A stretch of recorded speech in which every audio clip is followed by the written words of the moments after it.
Good morning बच्चों। चलिए निकालिए वृक्ष। हम लोग पढ़ रहे थे पिछले कक्षा में वृक्ष, और जिसमें हम लोग देख चुके थे एक छोटा सा नन्हा सा सूखा हुआ बीज को हवा कहीं से उड़ा करके लाई, मिट्टी में फेंक दी या फेंका गया। हवा चलती रहती, ऊपर से धूल मिट्टी आई, बारिश हुई, सब कुछ हो रहा है हमारी धरती पर। देखो, सूरज निकला, उसको गर्मी दिया, अंकुर फूटा, धरती के बाहर बीज आकर के दुनिया देखा और एक विशाल वृक्ष बन गया, बहुत बड़ा। और ठीक उसके नीचे जड़ें भी मजबूत होती गई। क्यों? कि ऊपर जितना बड़ा वृक्ष बनेगा उसको पकड़े रखने के लिए जड़ें तो चाहिए। आपके आसपास देखो कितना ऊंचा ऊंचा फ्लैट बन रहा है, 6 मंजिला, 7 मंजिला, 8 मंजिला। वो खड़ा कैसे रहेगा जब तक उसका फाउंडेशन, यानी धरती के नीचे उसके जो फाउंडेशन होता है, पाइलिंग जो होती है, वह मजबूत नहीं होगी तो कैसे होगा। तो देखो, नेचर वही बना रहा, प्रकृति ने, ईश्वर ने, कि इतना विशाल वृक्ष बनाने के लिए ईश्वर ने उसकी जड़ें दे दी। ऊपर जा रहा है एक हिस्सा तो एक हिस्सा नीचे जा रहा है, वो पूरा फैल के मजबूत पकड़े हुए ताकि वृक्ष गिरे नहीं। यहां तक हम लोग देख चुके थे। अब आगे देखते हैं। जीता मरता रोगी होता। आपको मैंने पहले ही बताया, अगर विश्वास ना हो तो दुनिया को देखो, पेड़ पौधे के पास जाओ, सुनो, समझो, पता चल जाएगा। पेड़ भी हमारी ही तरह, क्यों कि हम भी प्रकृति के हिस्से हैं, वह भी प्रकृति का हिस्सा है। अंतर सिर्फ दो है कि उसका नाम दूसरा है, काम दूसरा है, हमारा भी नाम दूसरा है, काम दूसरा है। जीता मरता रोगी होता, वह भी जीता है हमारी तरह, वह भी मरता है हमारी तरह, वह भी बीमार पड़ता है हमारी तरह। वही कह रहे, कभी जीता मरता रोगी होता, दुख आने पर रोता। सर वृक्ष रोता है? हां, जगदीश चंद्र बसु का नाम सुना होगा आपने, कभी पुस्तक में पढ़ा होगा। उन्होंने प्रूफ कर दिया कि पेड़ पौधे भी हमारी तरह ही दुख में रोते हैं, सुख में हंसते हैं। अंत में मैं आपको एक प्रैक्टिकल बताऊंगा जिससे आप भी पता लगा सकते हो। वही कह रहा है, जीता मरता रोगी होता, दुख आने पर रोता, वह भी दुख आने पर रोता है।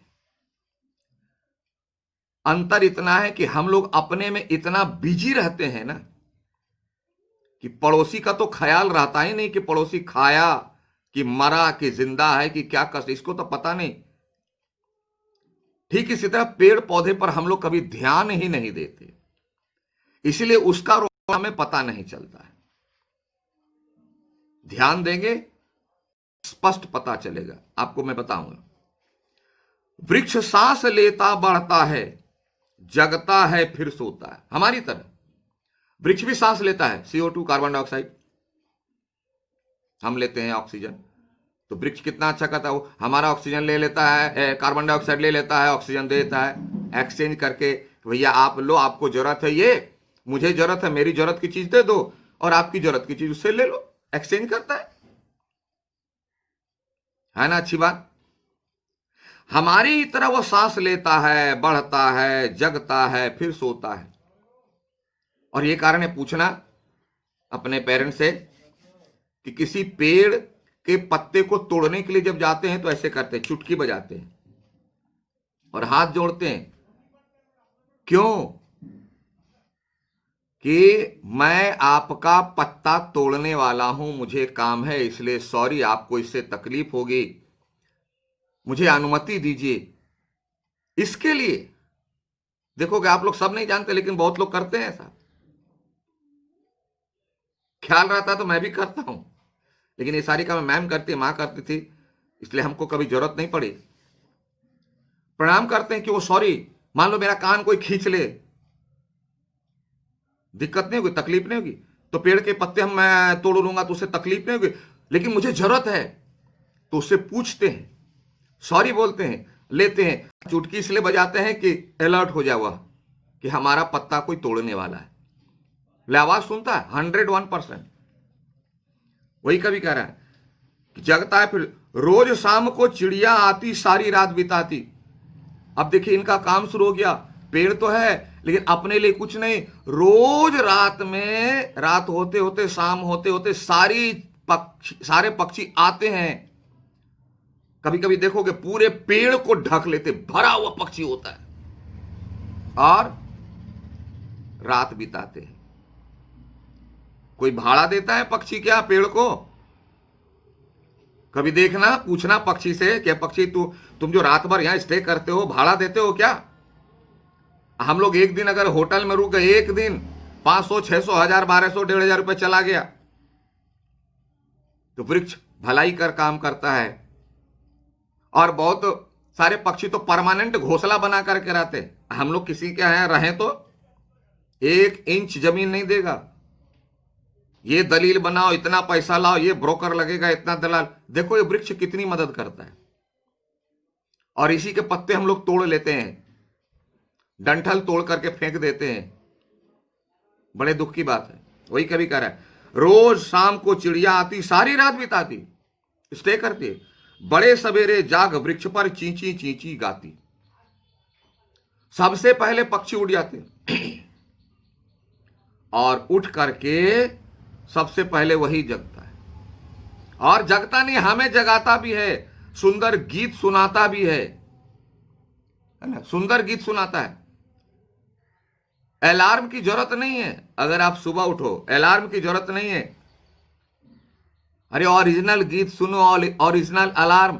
हम लोग तो मोबाइल में, तो डिजिटल घड़ी में पक्षी का, तो मुर्गे का साउंड भर कर रखते हैं। सुबह उठिए ना, देखिए ओरिजिनल पक्षियों का गीत सुनने को मिलेगा, मधुर मधुर आवाज में। तो ही कह रहा है, बड़े सवेरे जाग वृक्ष पर चींची चींची गाती। छाया आती, सेट बड़ी सुहाती। वृक्ष का एक काम तो हमने देखा कि इतने सारे पक्षी शाम में आते हैं, रात में रुकते हैं। वृक्ष कहता है एकदम फ्री है तुम्हारे लिए, जहां चाहो वहां घोंसला बना लो, कोई भाड़ा नहीं लगेगा। एक दिन रुको, जितने दिन चाहे रुकना हो, कोई रेंट नहीं लगेगा। और चिड़िया भी खुश होकर के गाना सुनाती है, गीत सुनाती है, आस पड़ोस के लोगों को जगाती है कि भैया सुबह हो गया, देखो हम लोग उठ गए, आप भी उठो और अपने काम में लगो। और क्या करती है वृक्ष का अगला काम? छाया आती, वृक्ष छाया देती। इतना फैला हुआ है वृक्ष की डालियां। और अगर आपको गर्मी लगती है, वृक्ष कहता है मेरे नीचे आ जाइए ना, बैठिए थोड़ी देर, देखिए इसमें जो छाया मिलेगी, इसमें जो ठंडक मिलेगी, आपका व्हर्लपूल का एसी फेल। जो भी लेटेस्ट मॉडल का एसी है फेल। एसी के ठंडी में हवा में जाओगे, ये शरीर बीमारी से ग्रसित होगा। वृक्ष कहता है मेरे नीचे आइए ना, मेरे नीचे बैठिए ना, मुझसे कुछ बातें कीजिए ना, मैं आपको बीमार नहीं बनाऊंगा एसी की तरह, मैं आपकी बीमारी को दूर कर दूंगा। छाया देती है, शुद्ध हवा देती है, बड़ी सुहाती, बड़ी अच्छी लगती है वहां बैठने में, बड़ा अच्छा लगता है। गांव में गए होगे या कोई गांव से होगे तो देखो, गर्मी लगते वृक्ष के नीचे खटिया चारपाई लेकर वहीं जाके बैठते हैं। नहीं है फिर भी जमीन पर चादर बिछा के बैठते हैं, चादर नहीं ऐसे बैठते हैं, बड़ा मजा आता है। सब टोली जुट जाती और सभी बच्चे वहीं चले आते, चलो कहां खेलेंगे? वृक्ष के नीचे। हम लोग तो बचपन में बहुत खेलते थे, आपको ही मौका मिलेगा। बड़ा सा वृक्ष है और उसके नीचे बहुत छाह है, अच्छी छाह है, वहीं खेल रहे हैं ग्रुप बना करके। उसकी डाली पर झूला झूलते, उसकी जड़ें, बरगद के पेड़ जड़े में उसको पकड़ के झूलते थे। बचपन याद है अगर किए होगी, कितना आनंद। या आनंद देने का क्रेडिट किसको जाएगा? वृक्ष को। सब टोली, किसकी टोली? बच्चों की टोली, ग्रुप चलो चलो वहीं खेलेंगे। तरह तरह के खेल वृक्ष के नीचे बैठ रचाते, और तरह तरह के खेल माने so many types of games खेलते। चलो तो क्या था, कभी छुआ छुओल खेलते हैं, तो कभी लुका छुपी खेलते हैं, नहीं कुछ मिला तो पत्थर की गोटी बनाकर खेलते। माने तरह तरह के खेल वहीं खेलते हैं वृक्ष के नीचे। क्यों? छाया मिलती है, स्पेस मिलता है। छोटे मोटे पेड़ में देखोगे कम छाया मिलती है, ये विशाल वृक्ष बन जाता है। वृक्ष कभी अपने लिए कुछ करता है? नहीं करता है, सब दूसरों के लिए। अगर वृक्ष छोटा है तो पत्ते तोड़ के उसका, कोई कोई लोग पौधा है तो साग खा लो, फूल को देख लो, ईश्वर पर चढ़ा लो, पूजा कर लो, या नहीं तो पॉकेट में लगा करके अपने को हैंडसम बना लो। बड़ा हो गया, छाया दिया, वृक्षों पक्षियों को शेल्टर दे दिया, कोई भाड़ा नहीं, कोई किराया नहीं, कोई दलील नहीं बनाना है, कोई एग्रीमेंट नहीं करना है, जब तक रहना रहिए। फल दिया, मीठे मीठे फल खाओ। हम लोग पत्थर मारते हैं, फिर भी वृक्ष कहता है कि लो तुम पत्थर मारते हो, लो तुम फल खा लो, मीठे फल खिला दिया। और जब वृक्ष मर गया तो भी लकड़ी दे गया कि लो इसका फर्नीचर बना लो और प्राउड फील करो, मेरे घर में तो सागवान की लकड़ी का, तो ये लकड़ी का, वो लकड़ी का फर्नीचर है। अगर दूसरा तीसरा जंगली वृक्ष भी है तो भी जलावन दे जाएगा। कभी बहुत सारे लोग पत्ते भी चुनते हैं जलाने के लिए, और किसी के पेट को भरने के लिए रोटी बना देता है, ईंधन का काम देता है, बहुत सारा काम करता है। तो जो हमारे लिए इतना जरूरी हो, इतना जरूरी हो, इतना जरूरी हो, हम उसे कष्ट कैसे पहुंचाएं, हम उसे हानि कैसे पहुंचाएं? और अगर पहुंचाते हैं तो कितना बड़ा अन्याय करते हैं, ये खुद सोचो बैठ करके। इसलिए कवि ने कहा वृक्ष ये हमारा जीवन दाता है। बात समझ में आई? अभी बहुत सारी बातें कहने को, इतनी सारी बातें कि घंटी खत्म नहीं होने वाली। ये बेसिक बातें हम लोगों ने चर्चा की कवि के माध्यम से, कवि की कविता के माध्यम से। थोड़ा खुद सोचो। तो चलिए, यहां हम लोग आज लेसन खत्म किए, तो आज लिख लो कंप्लीटेड, डेट मार दो, ठीक है।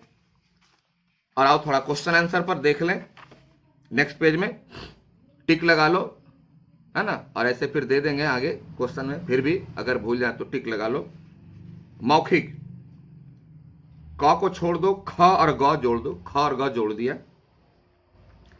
फिर लिखित में आ जाओ, लिखित में क ख को जोड़ के ज्वाइंट करके लिखना है। यानी आंसर एक होगा, पैराग्राफ चेंज हो जाएगा। जैसे नन्हे बीज के वृक्ष बनने पर क्या हुआ, पैराग्राफ लिख लिया। अब फिर दूसरे पार्ट का लिखना है, तो फिर थोड़ा सा पैराग्राफ छोड़ के लिखना है, लाइन नहीं छोड़ना है, पैराग्राफ। पैराग्राफ छोड़ना मतलब थोड़ा खिसकना। वृक्ष का कौन कौन सा हिस्सा धरती में समाता है, थोड़ा सा खिसक गए, नेक्स्ट लाइन में थोड़ा खिसक गए, देखिए लाइन नहीं छोड़ना है बिटवीन। फिर ग और घ जोड़ दो, चिड़िया वृक्ष पर आकर सुबह शाम क्या करती, इसके बारे में लिखना है। और फिर वृक्ष हमारे किस किस, वहां एक किस है तो लिखना वृक्ष हमारे किस किस, यानी मोर देन वन, बहुत सारा काम है, उसमें से कम 3-4 जो तुमको बहुत अच्छा लगता है उसको लिखना है। अंग छोड़ दो, कविता का सार उतना लंबा नहीं, अंग छोड़ दो। तो आपको हो गया 1 2 3, only 3 question, and each question has 2 parts, है ना। And this 2 parts you will write in 2 paragraphs. In one answer only you have to change the paragraph for second part. It's okay? चलिए, तो आप इसको भी यहां कंप्लीटेड कर लो, मैं भी लिख लेता हूं।